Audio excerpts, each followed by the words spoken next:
Bem-vindo à lição 3.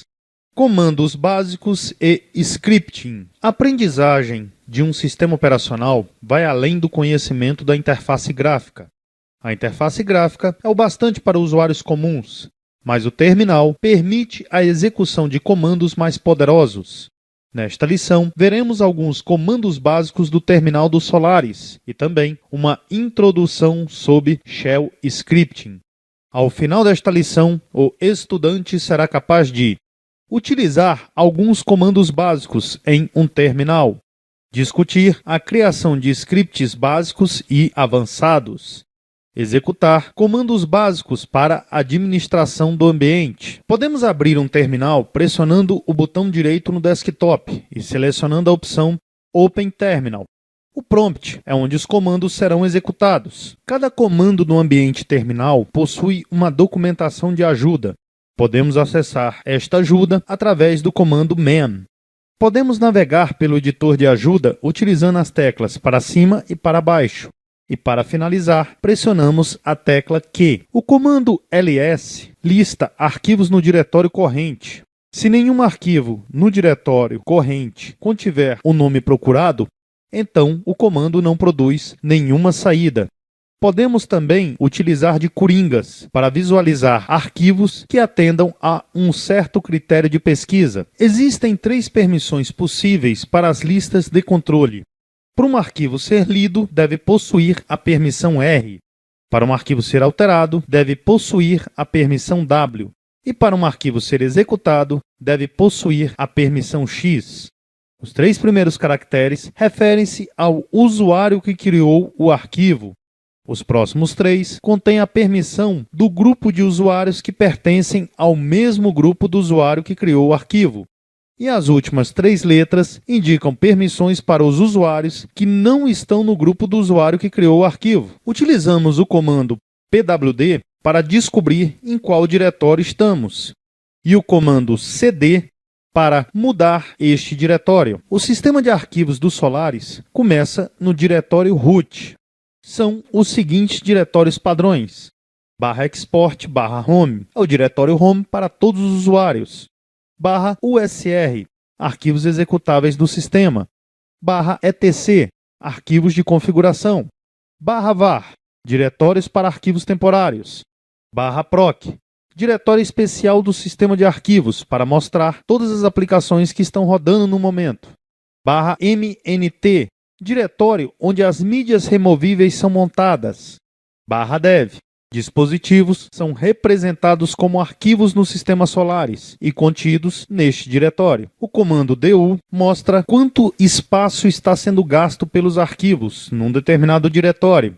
E o comando df mostra para cada disco sua capacidade, quanto está em uso e quanto está livre. Para procurar um arquivo, o usuário pode utilizar o comando find, o qual procura pelo nome do arquivo de um dado diretório e, recursivamente, por todos os subdiretórios. O usuário pode copiar arquivos através do comando cp, o qual possui 2 argumentos, o arquivo fonte e o arquivo destino, e o arquivo destino. Já para mover arquivos, utilizamos o comando mv. Para eliminar arquivos, utilizamos o comando rm seguido do nome do arquivo a ser eliminado. O comando mkdir permite a criação de diretórios. A saída de um determinado comando pode ser redirecionada para um arquivo.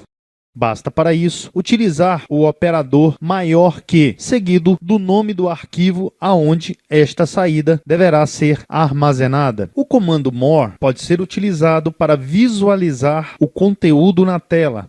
Este comando paralisa a saída de forma que seja possível ver uma tela cheia de cada vez. O comando less é similar ao comando more, entretanto, permite a visualização da saída em ambos os sentidos, tanto para frente quanto para trás. Variáveis de ambientes são definidas para uso pelo sistema operacional. Essas variáveis são identificadas pelo símbolo de cifrão no seu início. Para exibir o valor das variáveis de ambiente, utilizamos o comando echo. Um script pode conter diversas instruções sequenciais para execução no terminal. Algumas tarefas envolvem um encadeamento sucessivo de comandos simples, ao colocá-los em um único script. O script vai além de uma simples cadeia de comandos. Para criar um script, primeiro devemos verificar quais são as permissões, utilizando o comando ls-l.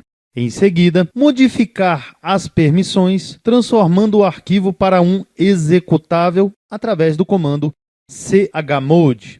E, finalmente, podemos executar o script simplesmente digitando /, o nome do arquivo script. Comentários em Bash são iniciados pelo símbolo sharp. Essas linhas de comentário são desprezadas pelo compilador. Entretanto, o símbolo sharp ! Pode conter alguma informação importante. A maioria dos sistemas baseado em Unix utiliza script extensivamente durante a sua execução. Quando o usuário realiza a entrada no sistema, arquivos ocultos são lidos e executados. Quando o terminal é iniciado, são executados diversos comandos. Veremos agora como as variáveis sentenças de decisão e repetição podem ser utilizadas. Uma variável é indicada pelo sinal de $. Existem algumas variáveis especiais, indo de $1 a $9. Estas substituem argumentos no arquivo de script. Argumento são palavras informadas e separadas por espaços após o nome do script. Podemos obter entradas para o script através do comando read. Todos os comandos na maioria do sistema Unix possuem códigos de erro. O valor do código de erro varia entre 0 a 255. Por convenção, um programa retorna 0 após uma execução com sucesso. Qualquer outro valor informa que ocorreram problemas.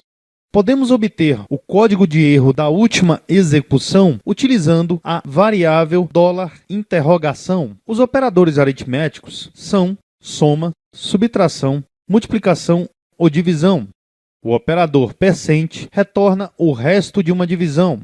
O resultado de uma expressão aritmética pode ser atribuído a uma variável utilizando o comando let. Em Bash, 0 é um valor verdadeiro e 1 representa falso. Podemos testar uma determinada condição utilizando a sentença if. Estes são o conjunto de operações que podemos proceder com o comando if. Igualdade entre números, igualdade entre strings, diferença entre números, diferença entre strings, maior que, maior ou igual a, menor que, menor ou igual a, comparação de não nulo ou nulo, operador e, operador ou, operador de negação. Verifica se um nome específico de um arquivo existe. Expressões compostas significa combinar duas ou mais expressões condicionais. Em Bash, temos duas estruturas de repetição. A estrutura for, que verifica uma lista de valores, e a estrutura while, que interage enquanto uma determinada condição for verdadeira. A administração de um sistema Solaris só pode ser realizada pelo superusuário, isso é, usuário root. Então, devemos alterar para este usuário. Para isto, utilizamos o comando su. Para criar novos usuários, utilizamos o comando useradd. As opções adicionais são -d, especifica um diretório home para este usuário. -m, o diretório será criado manualmente. -s, especifica o tipo shell que será utilizado por este usuário. Podemos modificar a senha de um usuário utilizando o comando passwd, ou então podemos eliminar um usuário através do comando userdel. Nesta lição vimos terminal, comando de ajuda, trabalhando com arquivos, variáveis de ambiente, scripts, parâmetros para scripts, estrutura condicional, estrutura de repetição, administração do sistema. Os seguintes parceiros tornaram o Jedi possível em língua portuguesa: Instituto CTS, Sun Microsystems, Java Research and Development Center da Universidade das Filipinas, DFJUG, Banco do Brasil, Politec, Borland, Instituto Gaudium e CNBB.